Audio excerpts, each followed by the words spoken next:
Hello दोस्तों।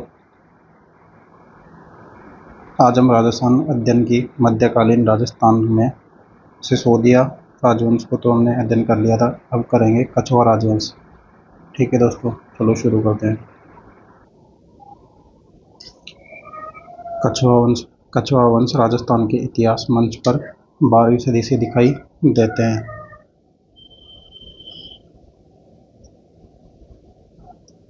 उनको प्रारंभ में मीणाओं और बड़गुजरों का सामना करना पड़ा था। इस वंश के प्रारंभिक शासक दूल्हे राय तथा पृथ्वीराज बड़े प्रभावशाली शासक थे, जिन्होंने दौसा, रामगढ़, खो, जोटवाड़ा, गेटोल तथा आमेर को अपने राज्य में सम्मिलित किया था। पृथ्वीराज राणा सांगा का सामंत होने के नाते खानवा युद्ध 1527 में बाबर के विरुद्ध लड़ा था। पृथ्वीराज की मृत्यु के बाद कछवाा की स्थिति संतोषजनक नहीं थी। ग्रह कलह तथा अयोग्य शासकों से राज्य निर्बल होता जा रहा था। 1547 ईस्वी में भारमल ने आमेर की बागडोर अपने हाथ में ली। भारमल ने उदयीमान अकबर की शक्ति का महत्व समझा और 1562 में उसने अकबर की अधीनता स्वीकार कर अपने ज्येष्ठ पुत्री हरूकाबाई का विवाह अकबर के साथ कर दिया। अकबर की यह बेगम मरियम उजमानी के नाम से भी जानी जाती है। भारमल पहला राजपूत शासक था जिसने मुगलों या मुसलमानों से वैवाहिक संबंध स्थापित किए थे। ठीक है दोस्तों।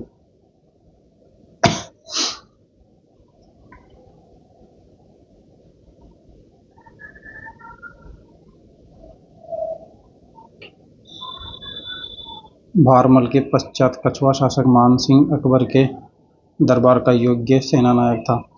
रणथंभौर के 1569 के आक्रमण के समय मानसिंह तथा उनके पिता भगवंत दास अकबर के साथ गए थे। मानसिंह को अकबर ने काबुल, बिहार, बंगाल का सूबेदार नियुक्त किया था। वह अकबर के नवरत्नों में शामिल थे। उसे अकबर ने 7000 का मनसब प्रदान किया था। मानसिंह ने आमेर में शीला देवी मंदिर और जगत शिरोमणि मंदिर इत्यादि का निर्माण करवाया था। इसके समय में दद्दू दयाल ने वाणी की रचना की थी।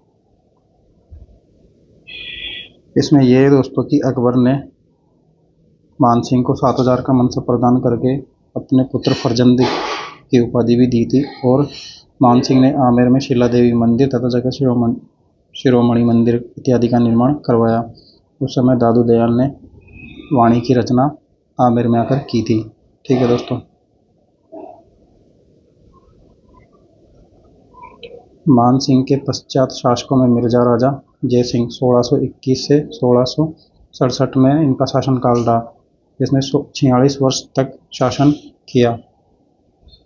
राजा मिर्जा जयसिंह ने 46 वर्ष तक शासन किया था। इस दौरान उसे जहांगीर, शाहजहां, औरंगजेब की सेवा में रहने का अवसर प्राप्त हुआ था। उसे शाहजहां ने मिर्जा राजा का खिताब प्रदान किया था। औरंगजेब ने मिर्जा राजा जयसिंह को मराठाओं के विरुद्ध में दक्षिणी भारत में नियुक्त किया था। जयसिंह ने पुरंदर में शिवाजी को पराजित कर मुगलों से संधि करने के लिए बाध्य किया।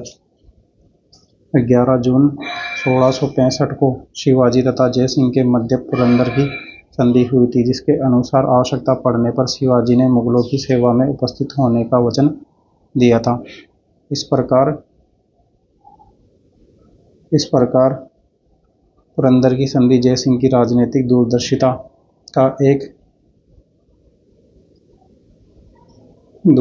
का एक सफल परिणाम था। जयसिंह के बनवाए आमेर के महल तथा जयगढ़ औरंगाबाद में जयसिंहपुरा उसकी वास्तुकला के प्रति रुचि को प्रदर्शित करता है। इसके दरबार में हिंदी के प्रसिद्ध कवि बिहारी मल भी थे। ठीक है दोस्तों।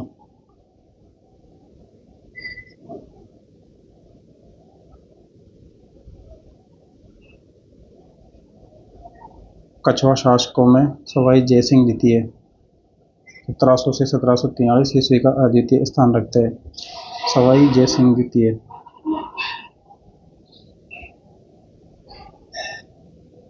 ये जयसिंह प्रथम से भी सवाई थे, इस वजह से इन्हें सवाई जयसिंह द्वितीय की उपाधि मिली थी। वह राजनीतिक, कूटनीतिज्ञ, खगोलविद, विद्वान तथा साहित्यकार तथा कला की पारीख था। वह मालवा का मुगल सूबेदार रहा तथा जयसिंह ने मुगल प्रतिनिधि के रूप में बदन सिंह के सहयोग से जाटों का दमन किया। सवाई जयसिंह ने राजपूताना में अपनी स्थिति मजबूत करने के लिए मराठों का मुकाबला करने के उद्देश्य से 17 जुलाई 1734 को हुरडा भीलवाड़ा में राजपूत राजाओं का सम्मेलन आयोजित किया था। इसमें जयपुर,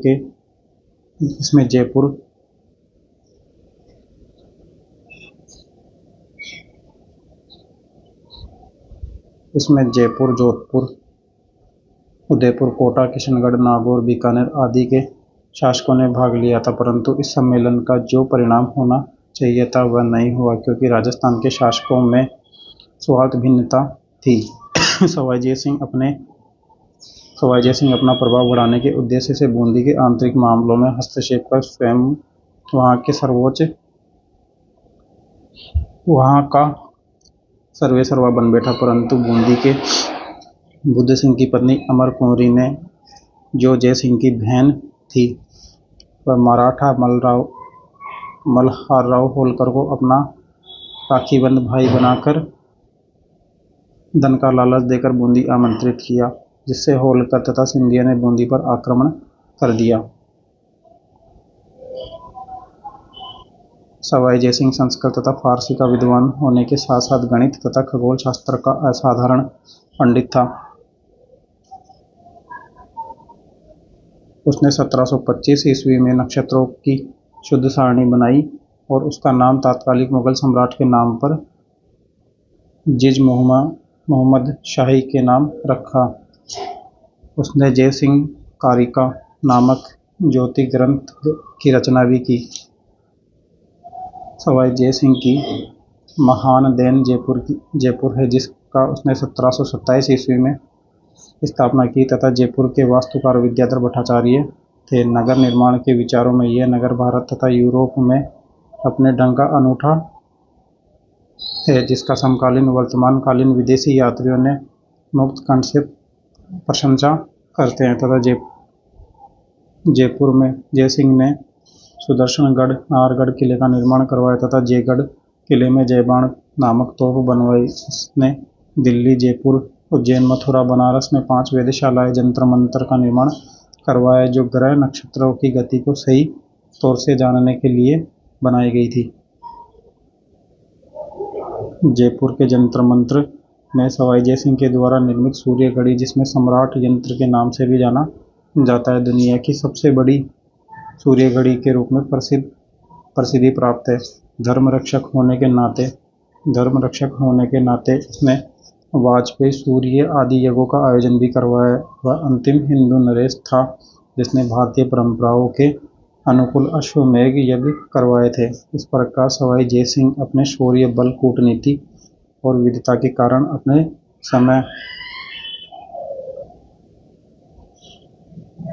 समय का ख्याति प्राप्त व्यक्ति बन गया था,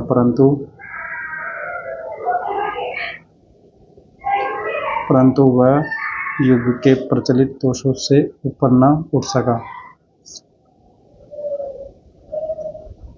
ठीक है दोस्तों, अगला वंश है राठौड़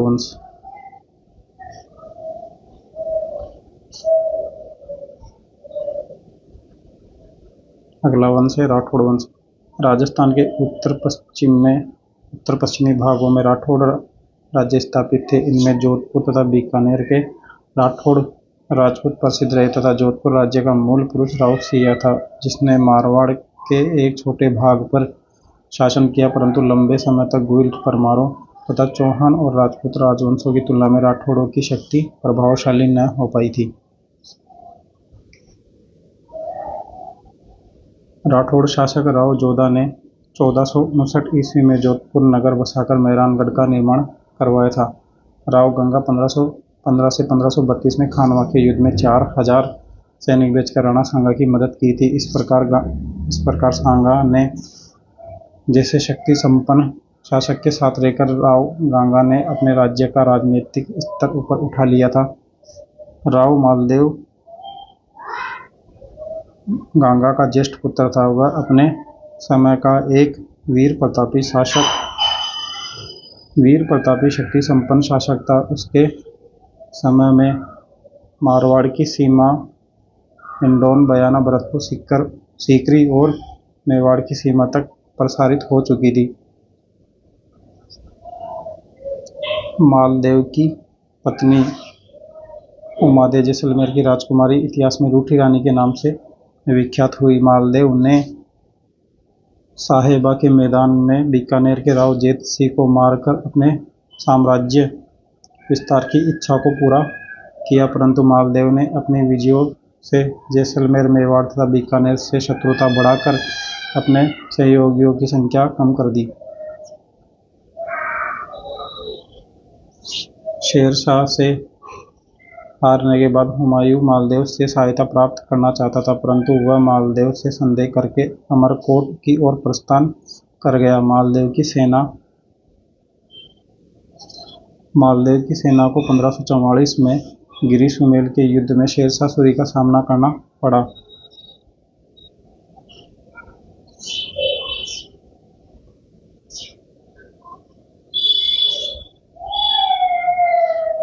कहा जाता है कि इस युद्ध के पूर्व में शेरशाह ने चालाकी से सहारा लेते हुए मालदेव को दो सेनापति जेता और कोपा को जाली पत्र लिखकर अपनी ओर मिलाने का ढोंग रचा था।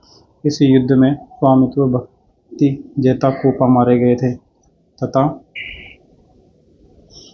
शेरशाह की विजय हुई थी।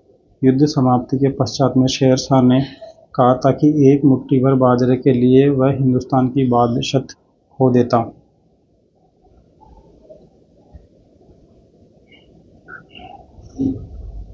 मालदेव के पुत्र चंद्रसेन ने जो एक स्वतंत्र प्रकृति का वीर था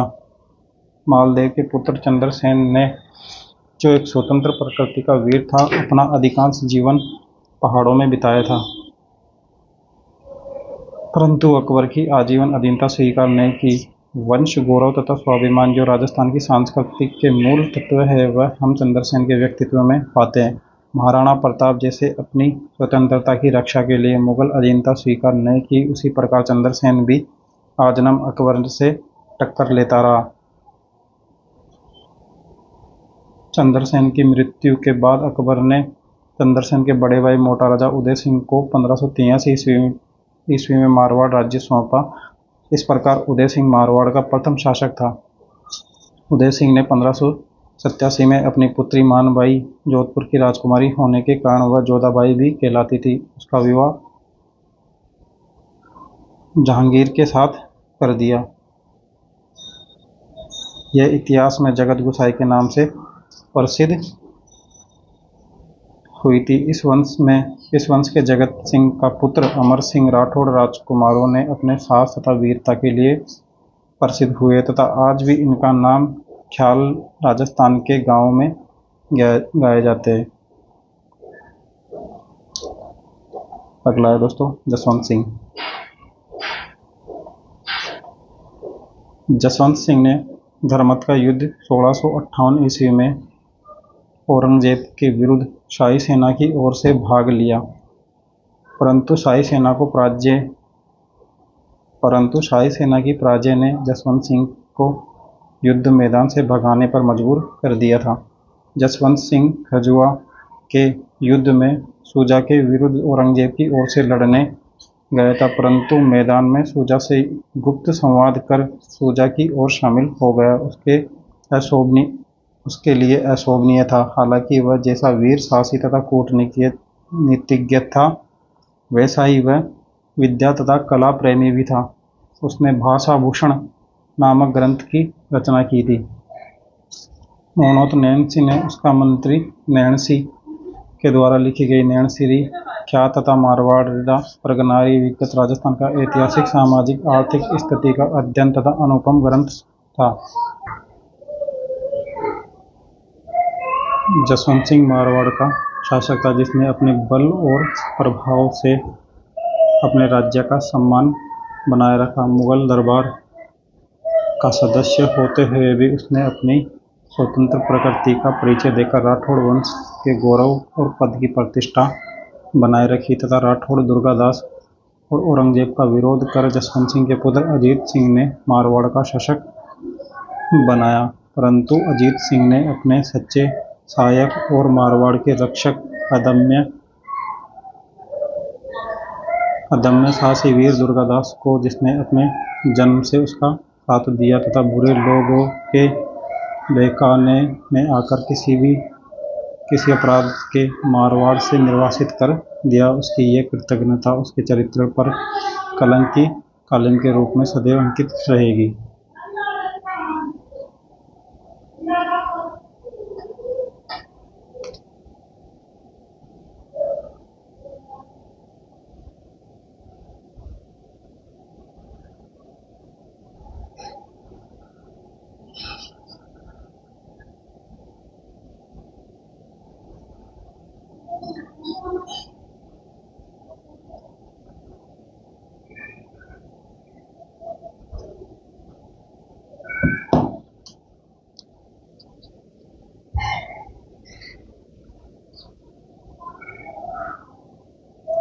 दुर्गादास ने अपनी कूटनीतिज्ञता से औरंगजेब के पुत्र शाहजहां अकबर को अपनी ओर मिला लिया था। उसने अपने शहजादे अकबर के पुत्र तथा बुलंद अख्तर तथा पुत्री सफिया तुनिसा के शरण लेकर उनके साथ उनके लिए कुरान की शिक्षा व्यवस्था करके संप्रदाय एकता का परिचय दिया।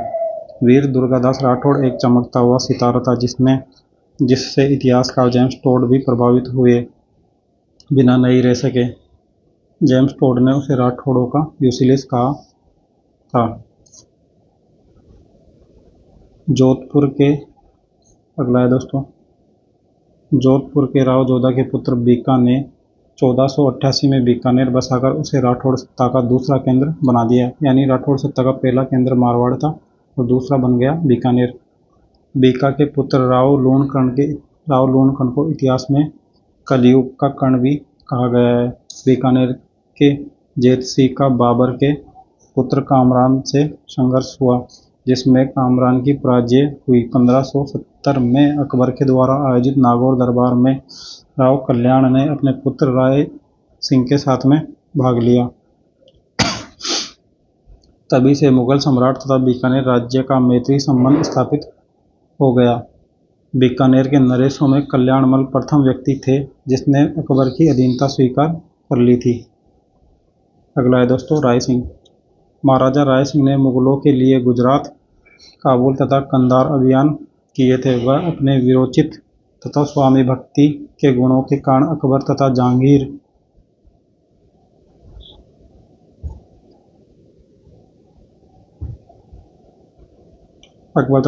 का विश्वासपात्र बना रहा।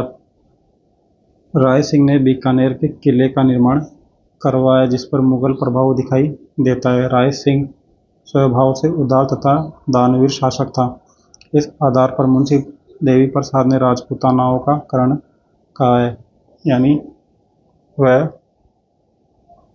दानवीर होने के कारण मुंशी देवी प्रसाद ने राजपूताना का कर्ण कहा है। बीकानेर के महाराजा दलपत सिंह का आचरण जहांगीर के अनुकूल न होने के कारण जहांगीर ने उसे कैद कर मृत्युदंड दिया था। महाराजा कर्ण सिंह को जलंधर बादशाह कहा जाता है। इस उपाधि का उपयोग बीकानेर के सभी शासक करते हैं। अगला है दोस्तों अनूप सिंह। महाराजा अनूप सिंह वीर कूटनीतिज्ञ और विद्यानुरागी शासक था। उसने अनुप विवेक, काम, प्रबोध, श्राद्ध प्रयोग, चिंतामणि तथा गीत गोविंद पर अनुपद्य टीका लिखी थी। उसे संगीत से प्रेम था। उसने दक्षिण में रहते हुए अनेक ग्रंथ नष्ट होने से बचाए तथा उन्होंने खरीद कर अपने पुस्तकालय के लिए भी ले आए। कुंभा के संगीत ग्रंथों का पूरा संग्रह उसने एकत्रित करवाया था।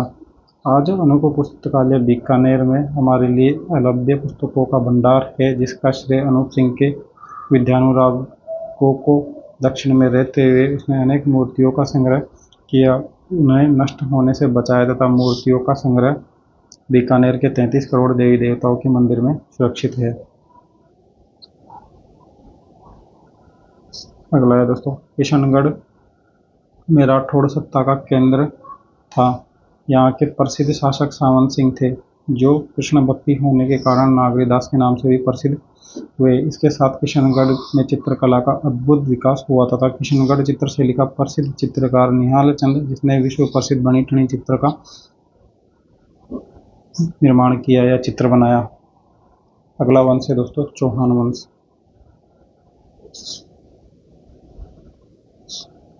हम चौहानों को अधिवासन तथा प्रारंभिक विस्तार के बारे में विगत पृष्ठों में अध्ययन कर चुके तथा 12वीं शताब्दी के अंतिम चरण में शाकंभरी के चौहान पृथ्वीराज तृतीय ने अपनी विजय से उत्तरी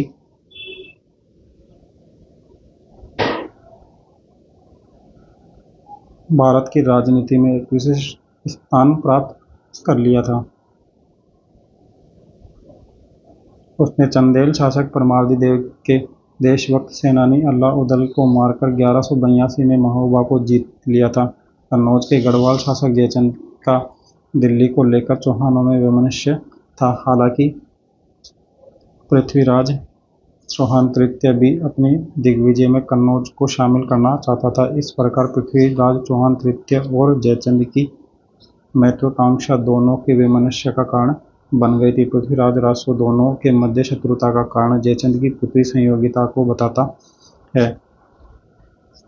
पृथ्वीराज तृतीय ने 1193 में त्राइन के प्रथम युद्ध में मोहम्मद गोरी को पराजित कर भारत में तुर्क आक्रमण को धक्का पहुंचाया था। तुर्कों के विरुद्ध में लड़े गए युद्ध में त्राइन का प्रथम युद्ध हिंदू विजय का एक गौरवपूर्ण अध्याय है, परंतु पृथ्वीराज चौहान के द्वारा पराजित तुर्की सेना का पीछा न किया जाना इस युद्ध में की गई भूल के रूप में भारतीय ब्रह्म का एक कलंकित पृष्ठ है। इस भूल में परिणाम स्वरूप 1192 में मोहम्मद गोरी ने त्राइन के दूसरे युद्ध में पृथ्वीराज चौहान तृतीय को पराजित कर दिया था। इस हार के कारण राजपूतों को परंपरागत सैन्य संगठन माना जाता है। पृथ्वीराज चौहान अपने राज्यकाल के आरंभ से लेकर अंत तक युद्ध लड़ता रहा। उसके एक अच्छे सैनिक तथा सेनाध्यक्ष होने का प्रमाणित करता है तथा सिवाय त्राइन के द्वितीय युद्ध के वह सभी युद्धों से विजेता रहा। वह स्वयं अच्छा गुणी होने के साथ साथ गुणीजनों का सम्मान करने वाला था। जयनायक, विद्यापति गौड़, वागीश्वर जनार्दन तथा विश्वरूप उसके दरबारी लेखक थे, कवि थे। उनकी कृतियाँ उसके समय को अमर बनाए हुए। जयानक ने पृथ्वीराज विजय की रचना की थी। पृथ्वीराज रासों का लेखक चंद्रबरदाई भी पृथ्वीराज चौहान का आश्रित कवि था। रणथंभौर के चौहान वंश। रणथंभौर के चौहान वंश का स्थापना पृथ्वीराज चौहान के पुत्र गोविंदराज ने की थी। यहाँ के प्रतिभा संपन्न शासकों में हमीर का नाम सर्वोपरि है तथा दिल्ली के सुल्तान जलालुद्दीन खिलजी ने हमीर के समय रणथंभौर पर असफल आक्रमण किया था। अलाउद्दीन खिलजी ने 1301 में रणथंभौर पर आक्रमण किया। इसका मुख्य कारण हमीर देव तथा अलाउद्दीन खिलजी के विरुद्ध मंगोल शरणार्थियों को आश्रय देना था। किला न जीत पाने के कारण अलाउद्दीन ने हमीर के सेनानायक रणमल और प्रतिपाल को लालच देकर अपनी ओर मिला लिया था। हमीर ने आगे बढ़कर शत्रु सेना का सामना किया, पर वह वीरोचित गति को प्राप्त हो गए। हमीर की रानी रंगादेवी तथा पुत्री ने जौहर व्रत कर अपने धर्म रक्षा की तथा राजस्थान का प्रथम जौहर माना जाता है। जल जौहर था। राजस्थान के साथ ही रणथंभौर के चौहानों का राज्य भी समाप्त हो गया। हमीर के बारे में प्रसिद्ध तिरिया तेल अमीर हट छड़े न दूजी बार।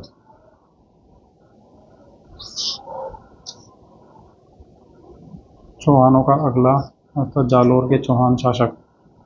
जालोर के चौहान शासकों के संस्थापक कीर्तिपाल थे। प्राचीन शिलालेखों में जालोर का जाबलीपुर तथा किले को सुवर्णगिरी मिलता है, जिसको अपभ्रंश में सोनगढ़ कहते हैं। इस पर्वत के नाम से चौहानों की यह शाखा सोनगढ़ कहलाई। इस शाखा का प्रसिद्ध शासक कानड़देव चौहान था।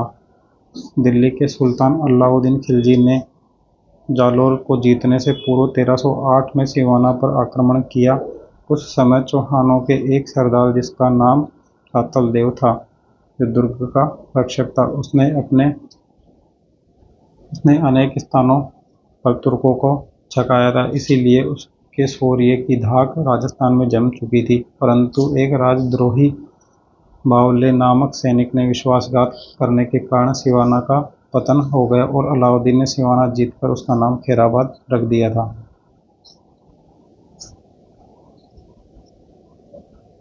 इस विजय के पश्चात में 1311 में जालोर का भी पतन हो गया। वहां का शासक कानड़देव वीरगति को प्राप्त हुआ और वह सूरवीर योद्धा, देशाभिमानी तथा चरित्रवान व्यक्ति था। उसने अपने अदम्य साहस तथा सूझबूझ से किले तथा निवासी सामंतों तथा राजपूत जाति का नेतृत्व कर एक अपूर्व ख्याति अर्जित की थी।